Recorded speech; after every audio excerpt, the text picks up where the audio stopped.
ये आकाशवाणी लखनऊ है। अब आप शाइस्ता बानो से इलाकाई खबरें सुनिए।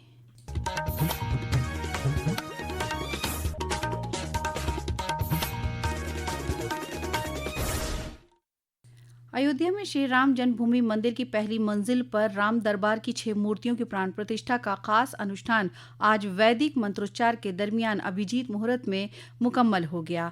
इस प्रोग्राम में वजीर आला योगी आदित्यनाथ बतौर मेहमान खुसूसी शामिल हुए। प्रोग्राम के बाद राजा राम की आरती भी की गई। इससे कबल वजीर आला ने श्री राम लल्ला और हनुमानगढ़ी में दर्शन पूजन किया। प्राण प्रतिष्ठा के इनेकाद के मद्देनजर इंतजामिया ने अयोध्या आने वालों की सहूलत और तहफ़्फ़ुज़ के लिए खुसूसी इंतजाम किए हैं। वज़ीर आज़म नरेंद्र मोदी ने आज लोगों की गरीबी से उभारने के लिए हुकूमत के जरिए किए गए इक़दाम पर रोशनी डाली। हुकूमत के 11 साल मुकम्मल होने पर अपने सोशल मीडिया पोस्ट पर जनाब मोदी ने लिखा कि पीएम आवास योजना, उज्ज्वला योजना, इस जन धन स्कीम और आयुष्मान जैसी स्कीमों ने लोगों तक बेहतर सहूलियात पहुंचाई है। 25 करोड़ लोगों को खतरे इफ़लास से ऊपर उठाया है। भारत में खिदमात, बेहतर हुकूमत और गरीब बहबूद के प्रोग्राम से एक दिहाई में काबिल ज़िक्र तब्दीली आई है। आकाशवाणी खबरों का शोबा आपके लिए गुज़िश्ता 11 साल में अहम शोबों में हुकूमत की कोशिशों पर मरकूज़ खुसूसी फ़ीचर लेकर आया है। आज हम तालीम और खेल पर ध्यान मरकूज़ कर रहे हैं, जो भारत की अमृत पीढ़ी नौजवान नस्ल को बाख्तियार बनाने की कलीद है।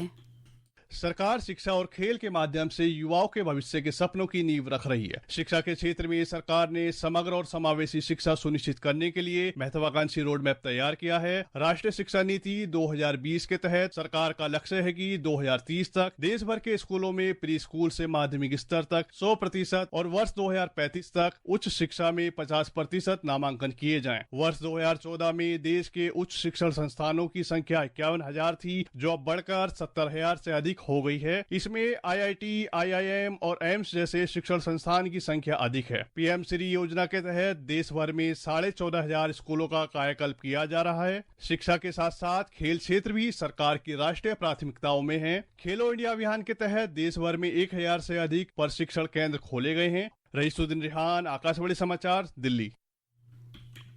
वज़ीर आला योगी आदित्यनाथ ने आज आलमी यौम माहौलियात 2025 और अपनी सालगिरह के मौके पर शजरकारी कर एक पेड़ माँ के नाम प्रोग्राम की शुरुआत की। उन्होंने अपनी रिहाइश पर सुबह बेल का पौधा लगाया। इस मौके पर उन्होंने कहा कि आज का दिन गंगा दशहरा बहुत अहम है। आज का दिन अत्यंत महत्वपूर्ण और पावन दिन है। गंगा दशहरा की पावन तिथि है। आज ही के दिन माँ गंगा का अवतरण इस धरा पर हुआ था। आज विश्व पर्यावरण दिवस भी है। पूरी दुनिया पर्यावरण की कठिन चुनौतियों से जूझ रही है और इसीलिए प्रधानमंत्री मोदी जी ने पूरे भारतवासियों का आह्वान किया है कि पर्यावरण की इन कठिन चुनौतियों का, क्लाइमेट चेंज से जुड़ी हुई इन चुनौतियों का सामना करने के लिए हमें प्रकृति के साथ एक समन्वय और संवाद बनाना पड़ेगा। वज़ीर आला ने सोशल मीडिया पोस्ट में बताया है कि इस साल भी 35 करोड़ से ज़ायद पौधों की शजरकारी का हदफ तय किया गया है। आज गंगा दशहरा और आलमी यौम माहौलियात के मौके पर लखनऊ में गोमती नदी के किनारे वाक़े लक्ष्मण मेला घाट पर एक बड़े अवामी बेदारी प्रोग्राम का इनेकाद किया गया। प्रोग्राम में रियासती हुकूमत के शहरी तरक्की और वज़ीर तवानाई ए.के. शर्मा ने शिरकत की। इस मौके पर उन्होंने लोगों से शजरकारी करने, पेड़ों का तहफ़्फ़ुज़ करने, प्लास्टिक का इस्तेमाल बंद करने और सफाई रखने की अपील की। भारत समेत दुनिया भर से लाखों अफराद आज से सऊदी अरब में हज की अदायगी करेंगे। 5 रोज़ा हज की शुरुआत कल मिना से हो गई। आज सुबह नमाज अदा करने के बाद वो हज के अहम नमाज अराफात के मैदान में अदा करेंगे, जहां वो दिन भर रुकेंगे।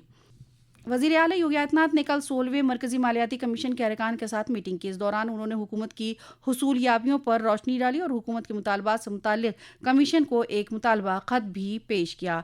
मरकज़ी मालियाती कमीशन के चेयरमैन डॉक्टर अरविंद पनगड़िया ने रियासत के अहम मुतालबात की भी मालूमात दी। मीटिंग के दौरान जनाब पनगड़िया ने उत्तर प्रदेश की तरक्की और इस्लाह के लिए किए गए इक़दामात की तफसीलात पेश की, जिसकी कमीशन ने तारीफ़ की।